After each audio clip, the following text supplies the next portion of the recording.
Well, hello and welcome to another trading day in December. The markets are open in Lagos. What trade are you going to make today? Are you going to be trying to buy low to sell high? Hopefully you find that sweet spot. But let's get to the top stories that set your agenda now. We see oil prices rose more than 2% today as Israel threatened to attack the Lebanese state. If its truce with Hezbollah collapses, as investors are positioning for OPEC Plus to announce an extension of supply cuts this week. So we see a big jump there, 2.5% for Brent crude, $73.62 a barrel. Brent still staying above that $70 psychological level. WTI crude almost above the $70 range there, $69.94 a barrel. A bigger move up for WTI, 2.7%. We see OPEC Plus, which accounts for about half of the world's oil production, has been looking to gradually unwind supply cuts through next year. However, the prospect of a market surplus has pressured oil prices, with Brent trading nearly 6% below its average for December 2023. So all eyes on this oil market today. Let's look at the FX market now. We see trading continued on the electronic foreign exchange matching system. That's the FM's platform. And again, NFM closes unchanged. Second day now, 1,672 naira to the dollar, closed at the previous range. I wonder what that's saying to us. But is this the stability we're looking for in the official window? For the NAFEX, that's up 0.87%. Again there, 1,658 naira to the dollar. Well, to other stories now, as President Bola Tinubu prepares to present the 2025 budget to the National Assembly next week. The Senate on Tuesday gave its approval to the 2025-2027 medium-term expenditure framework and fiscal strategy paper submitted earlier by the president. This decision was based on the adoption of a report presented during plenary by the Senate's Joint Committees on Finance and National Planning and Economic Affairs, led by Senator Sani Musa.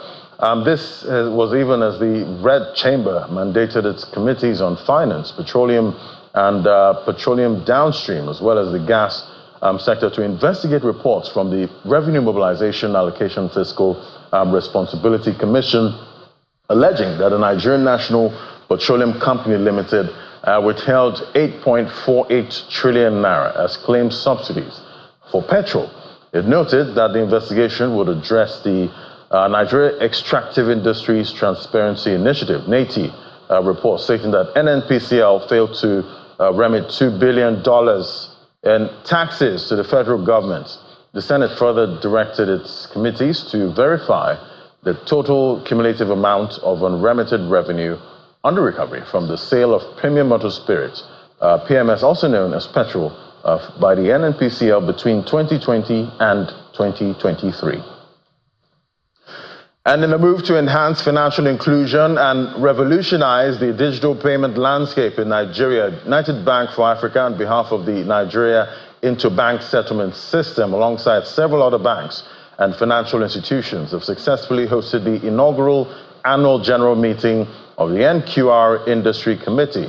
In a statement, the lender said the collaboration aimed to provide a seamless, secure, and efficient payment solution for Nigerians, reinforcing the nation's push towards a more inclusive and digital economy. According to the statements, the NQR, that's Quick Response Payment Solution, cutting-edge innovation, is designed to simplify payment process for consumers and businesses alike, offering a secure and user-friendly experience.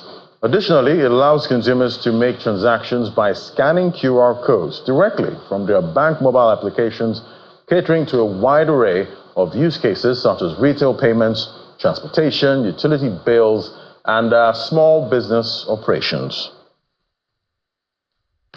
All right, so our first conversation now. Lagos, Nigeria's commercial capital, has been experiencing a surge in property rents in recent years. The rising cost of renting a home or office space in Lagos has become a major concern for residents, businesses, and policymakers. The increasing rent is attributed to various factors, including inflation and currency devaluation. Well, let's get a check on some of the prices so far. So if you're trying to get a new 3-bedroom flat in an area such as Ojodu, you're looking at between 2.5 million to 3 million naira.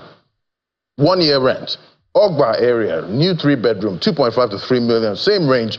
Then, I don't know if you remember the old times, Lekki Phase 1, you could get a brand new flat for about 3 million. Not so long ago, but now in Lekki Phase 1, you need to have at least 8 million to 13 million naira to get a flat, to rent. You're not buying.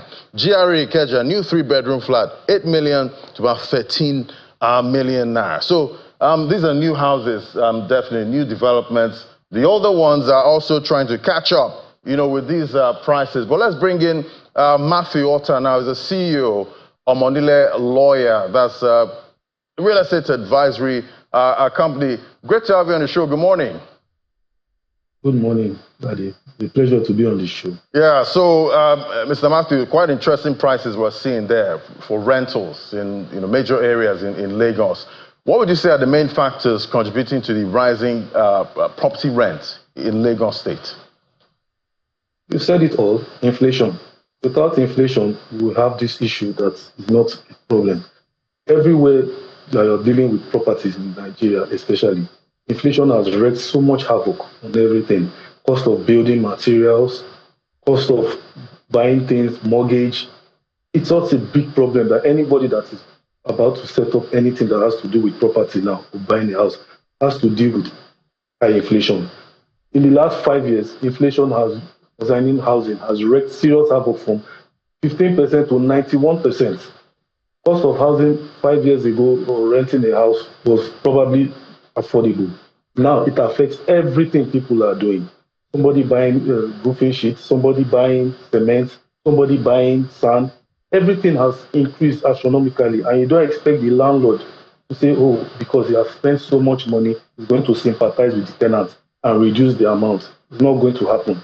If the government comes down on so many things, then things will be better. They're also going to look at the cost of agency fees, legal fees, people from environment, people from building plan approval, all adding money into everything the landlord is doing. At the end of the day, the landlord cannot really sustain it building a property. Somebody is owning a property worth 100 million naira now. How much do you expect him to make back in the next 20 years? Probably 5 million, 10 million.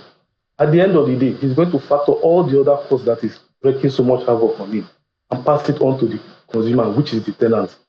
And at the end of the day, we can't really do much about it until the government has that empathy to reduce the cost for so many things. Okay, so we know it's inflation, currency devaluation, playing into these prices we're seeing. But are you sure there's no dose of profiteering in there?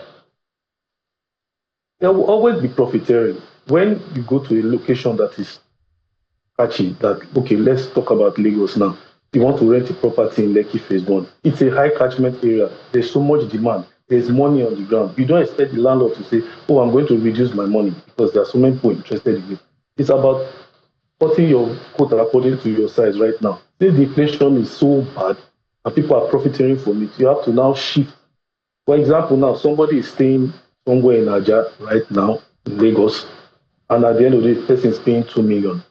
And because of the way things have been in the last 1 year, the landlord will definitely increase his rent to 3.5. Always remember, anybody that is renting a property always thinks of the first year when there is money. Whether he has won a contract, betting, whether he has done something from abroad, money has come in. He has the money to pay the agents, has the money to pay the legal fees, he has the money to pay the rent. The landlord is looking at him that, oh, this person can pay for it. That tenant is not thinking of year 2. That tenant is not thinking of year 3. That, oh, what if I don't have this amount of money? How am I going to sustain it? The agents are there to cash in because they know that if this person cannot sustain it, another person that has money for year 1 will definitely pay money to get that property. But when you look at profiteering, you have to look at all the factors. People that have money from maybe crypto, people that have money from different ways, they will always splash money for year 1. No matter how bad the place is. You just mentioned Lekki Phase 1. Somebody will have 13 million to pay for a property this month. Next year, the person is not probably going to have that money. Who do you think will cash in? It's both the landlords, the agents, the lawyers, the government, everybody. So it's a wrecking situation, and it's a ripple effect that is affecting everybody. If the government does not work or play with situations whereby they have empathy to work on certain situations to reduce the cost of all these things, such as building cost materials, their agencies going around to collect extra money. You will always have this spiraling effect of high rates. And we are talking of 2024 now. Have you thought of 2025? Have you thought of 2026? It will always go higher and higher and higher.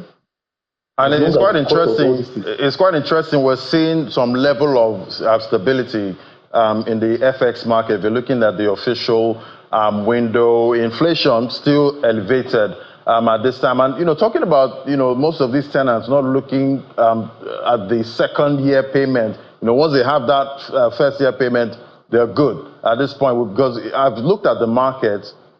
Most of the new properties, they're gone at this point, even with the high rental rate. So you've alluded to the fact that, some of these tenants, they just pay the first year. They don't care what's going to happen, in the second year. So looking at this market now, is it getting to a point where a state of emergency needs to be declared at some point with the real estate market? Yes, a state of emergency has to be declared. Because the truth is that, I'm sorry I have to say this, the government is also involved in this crisis. Most of these big houses that you see, most of these fancy houses are owned by government officials, owned by civil servants, owned by people that have been in government. It's an opportunity for them to siphon money and invest in housing. We just heard about how EFCC sees like 700 and something houses owned by people. Who do you think they will rent it to? They will rent it to the rich and affluent. They will rent it to people that can pay for all these things. It's a way they can sustain their lifestyle after they leave government. But at the end of the day now, it's affecting everything. Do you think the same people that are cashing in on this system will be the ones that will now say, oh, we want to reduce the price? No, they are profiting from it. If they have that ability to say, oh, you know what, cost of things are so expensive, the common man cannot afford all these things. How do we do things to reduce certain things? Subsidy does not have to only deal with fuel. In UK, they subsidize food, they subsidize transportation. You can subsidize cement, you can subsidize sand, you can subsidize other things that will make an average person build a house or build to rent. But if you don't subsidize this thing, there's always going to be that ability that I must cash in. We live in a society that everybody takes advantage of another person. So when you now don't have any soft landing in any way, everybody is going to take advantage of it. At the end of the day now, people that are living in Lekki, if the money is too much, you ship to mainland. Probably Egbeda. If the money in Egbeda is too much, you ship to Ajagbadi. Where your money it is, that's how it is. So at some point, you get shifted out of Lagos. As you keep on shifting, at some point you'll be shifted out of the state, as a whole. But talking about taking advantage of people, we've seen a new trend with agents, property agents. You're looking for a property, you start talking to an agent maybe on the internet. They're asking you for 10,000 naira inspection fee. What's up with that at this point? Because you've not even seen the house, you've not even been taken to, on any tour. But the first thing they want is 10,000 naira or 20,000 naira inspection fee. Is that the way to go? I've been in this business for almost 20 years, so I've weighed both of them. Now, this person asking you for 10,000 naira is also looking at a situation whereby I don't have money for fuel. The cost of fuel has increased. Normally, back then, they would tell you, no problem, meet me in so place. How much will it cost for them to take a bus ride to a particular place? Now, fuel is 1,000 something. And you're telling him that he should meet you in a particular place without you funding him. Where is he going to get the money if you don't rent that place? If 10 people come to him and say, okay, please come to this place and meet me, and he spends an average of 1,000 naira, 1,000 naira, and all the tenants, proposed tenants, none of them pick the place, who is going to take that hit in his wallet? That is why they ask for it. Although it's unethical, it is not right. But you have to look at the poverty situation, you have to look at the economic situation, that this has pushed them to stop thinking like rational human beings and start thinking of how to extract money to set them up. You have the professional agencies that will say no problem. The Dia Fatimemis, the Taiwos and the rest. Those ones are big companies that have the ability to sustain any transportation shop.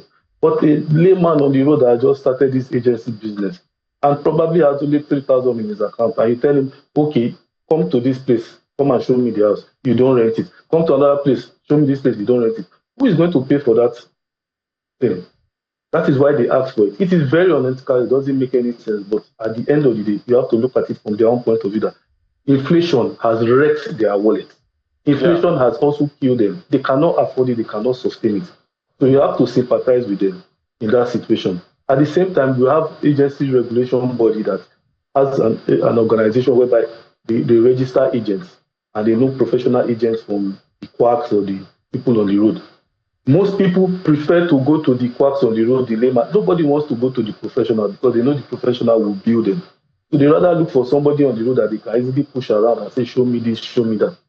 So that is the reason why you have these agents asking you for this money. If you meet a luxury agent now that does not charge you anything, say, no problem, I have the car, I'll put you inside AC, I'll take you to this place. When it's time for you to pay the agency fee and the agent tells you you're paying me 5% of probably 7 million, what will you do? You can't argue because you're the one that put yourself in that situation. But you rather negotiate with somebody charging you 10,000 naira and say, okay, at the end of the day, I will give you 100,000, I'll give you 200,000. It's a catch-22 situation. So everybody is always trying to take advantage of another person. Right. So don't feel too sorry for them or it's hard on them. It's the situation of things on the ground. Right. I guess it's a dog-eat-dog situation. Dog-eat-dog situation, yes. Right now, but we'll keep tracking this industry from time to time to see how these prices go. Hopefully, some stability at some point. But it's great having you, Matthew Otta, CEO, Omonile Lawyer. Thank you. Thank you very much. All right, we'll take a quick break now. When we come back, more conversations right here on Business Morning. Just stay with us.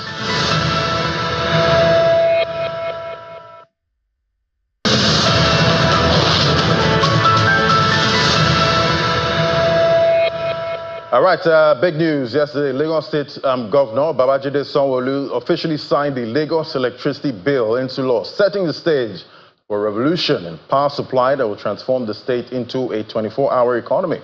The ceremony, which was carried out at the Lagos House, alongside Ikeja, had in attendance the State Deputy Governor, Kadri Hamzat, Chairman of the Energy Committee, Sabiru Oluwa, Attorney General and Commissioner for Justice, Lawal Pedro, members of the State Assembly, as well as the State Executive Council members.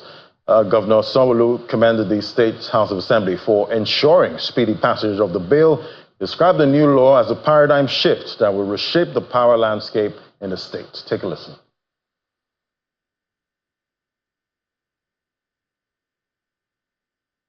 We want, at the end of the day, for Lagosians to be the full beneficiary of what this bill is about. For our citizens to be able to look at us 1 year, 2 years down the line and say that, Mr. Governor, at Lagos State, Mr. House of Assembly, all of the operators, you have earned our support. You have earned our trust. You guys have done what has eluded us for several decades. We all can see lights, affordable, accessible, all around our state. That is the main objective. An objective where we want to improve and develop, the energy infrastructure of our states. And once we do that, we know what it will transform into economic benefit of the citizens, into, ensuring that people can have, better security network in terms of, making Lagos a true 21st century economy, not being scared or worried about, lights, or illumination in some part of the city or not. But more importantly, for small businesses that do not need to have 3 different energy sources. You have a backup or a backup to a backup. Well, joining us now for expectations for the Lagos economy with the signing of the Lagos Electricity Bill into law is Mr. Mukhtar Mohammed, CEO, Finance with Mukhtar. Great to have you in the show. I don't know if you're already feeling the 24-hour power vibe at this point, but talk to me, how much of a game changer is this for the Lagos economy? Thank you, Ladi. We are in Band A, so we know what we are feeling. It's not the light this time around, it's the payment. So when you talk about the 24 hours economy, I think that's good for us. We've seen that, this bill has been signed almost a year. Lagos State is now coming up. I think Osun State or Ogun State or Ekiti State have started theirs just the initial process, which is has to do with the signing. There's still a lot of work to be done because this is it's not going to be that easy project. When it comes to power, it's not like the telecom that you just put in my house and everything will be working. So there's still going to be a lot of work to be done. But again, you have to give it to Lagos State. That's the first thing, is to sign it to law so that you begin to attract the right type of investors that want to invest in the power sector. Hopefully, this law will be driven will be a private sector driven law, not like some of the laws that the government will want to become the owner of a power plant or the one that want to generate electricity. Hopefully, they will deal with professionals and get this bill that is signing to law to become very efficient, and Lagos should be able to enjoy 24 hours electricity. And talking about investors coming in, what investment opportunities are you seeing, with the signing of this bill into law? Ladi, the power sector is one of those great investment avenues that Nigerians have not really tapped into. Again, this also will create other little businesses. The power sector is very wide. So for Lagos State to sign that bill, I think is commendable, and that will improve foreign direct investors, not even portfolio investors this time, because Lagos State has been the pride of foreign direct investment. This will also increase that drive of foreign investors into Lagos State. So I think it's a good one, but like I said, they must look at the PPP model, public-private partnership. That will be what will make it work. And also they have to look at the technicality of that so that we don't make the mistake they made during the unbundling of the power sector in Nigeria, whereby most of these licenses were given to political appointees setting up companies to acquire this license, thinking that it's a cash cow without looking at the investment angle. So in terms of that, Lagos must also be able to bring in the right people to invest in the sector, people that have both technical and financial ability to invest, because that is the key driver in the power sector. All right, let's pivot now from that. Let's pivot to the market now. For the all-share index yesterday, we saw a marginal drop, even though the first trading day of December started quite bullish. How are you seeing the second trading day, and what is it telling us about the month of December for the equities market? Ladi, the equity market has not changed its trend in the month of December. The month of December, especially the first 2 to 3 weeks, you always see this downturn movement in the equity market, either because of the festivity, either because of portfolio reshuffling.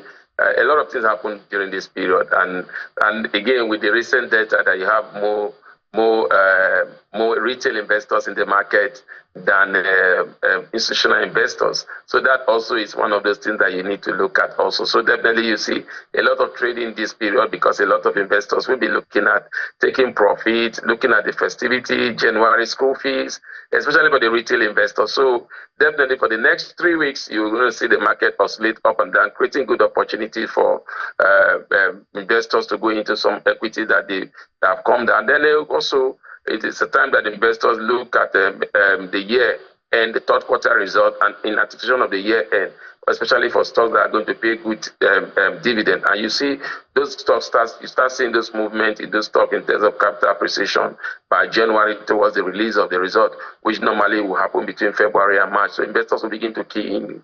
So for now, you continue to see that ups and downs, but definitely by the third week of December, you see a little bit of stability. By December ending and first week of January, definitely stability key in, especially in equity that are paying good dividend payout. Investors begin to look at those equities. And looking at that downturn we saw yesterday, we know Aradel Holdings contributed to that with a big drop, about 8% yesterday. And we know the price Aradel listed at, when it got listed on the NGX, about 800 to 700 naira. But we're far from there at this point. Do you think the bottom is in for Aradel Holdings?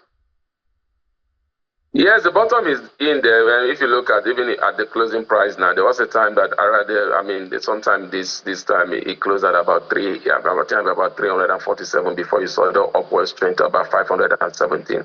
And with what we are seeing now, that stock still has a lot in it.